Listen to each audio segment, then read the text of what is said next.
The amount of woke cringe that George R.R. Martin, the creator of Game of Thrones, spouts here is absolutely ridiculous, absolutely insane, particularly because he attacks the fans. He attacks you, he attacks me, he attacks anyone who is not a fan of all of the woke nonsense that Hollywood continues to create.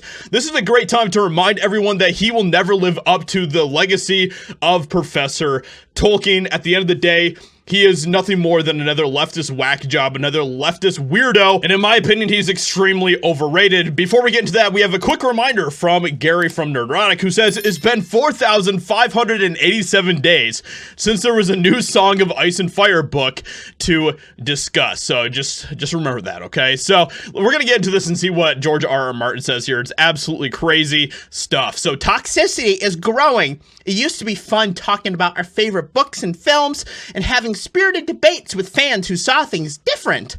But it is no longer enough to say, I did not like this book or this film, and here's why.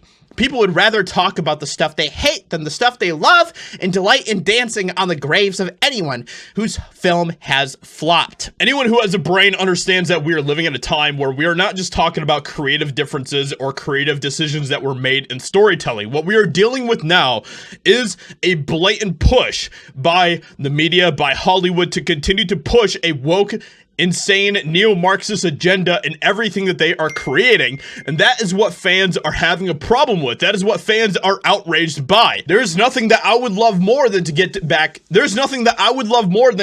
to a time where we can just talk about decisions that were made creatively speaking when it comes to stories. But we're not living in those times anymore. What we are dealing with is something completely different, a completely new type of beast that we are having to wrestle with. And this is what he has to say in this crazy article here that he decided to write, and there's a lot of just wild stuff here. So in years past, I would often do not a blog post on or about New Year's, looking back over the year that was ending and ahead to the year to come. This year though, as I reflected on the year we had just lived through, I found I had no appetite for living through any of that again. 2023 was a nightmare of a year for the world and the nation, and for me and mine, both professionally and personally. I am very glad that it is over.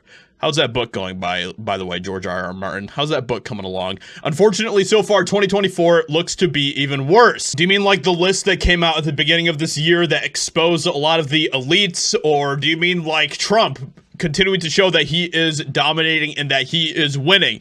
Are those the things that have made this year incredibly worse for you, George R.R. Martin? There is conflict everywhere. Meanwhile, the U.S. grows more polarized every day. Hate is rising. Democracy is under threat.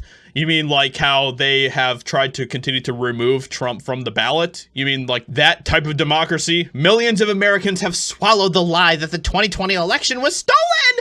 Newspeak has taken over political discourse. Cancel culture is destroying lives and careers, and we have a disgraced, indicted, venomous ex-president winning primaries despite openly declaring that he will be a dictator on day one and will govern on a platform of retribution when he is not busy grabbing women by the hoo-ha! So George R.R. Martin's TDS is really showing here in a very crazy display here. I am famous and I'm wealthy and supposedly I have a big platform, whatever that is, but I have grown more and more cynical about the supposed power that people keep telling me I have. Yeah, well, people aren't listening to people like you anymore, George R.R. Martin. That's just the simple fact of the matter. The amount of hilarious meltdowns that he is having right now is just, this is entertaining stuff. Oh my gosh. If climate change does not get us, war will. Too many countries have nukes. Sigh. And then he, of course, cries about the fans and the fact that fans are not just blindly accepting and consuming whatever crap Hollywood continues to give us. He has a big problem with that too, apparently. Now social media is ruled by anti-fans who would rather talk about the stuff they hate than the stuff they love. No, these are actual fans who are not happy with the continual direction that Hollywood is taking their stories. Indiana Jones from last year was a perfect example of that, how they completely disgraced that character, how they completely crapped all over the legacy of Indiana Jones. The true fans were not happy about that. So it's hilarious to see all of these different celebrities, all of these woke elites who are continuing to be extremely upset that people are waking up to the nonsense and that they are fed up and they've had enough. Let me know what you think about what George R.R. Martin says here. Hope you guys enjoyed, and I'll talk to you all in another video very soon.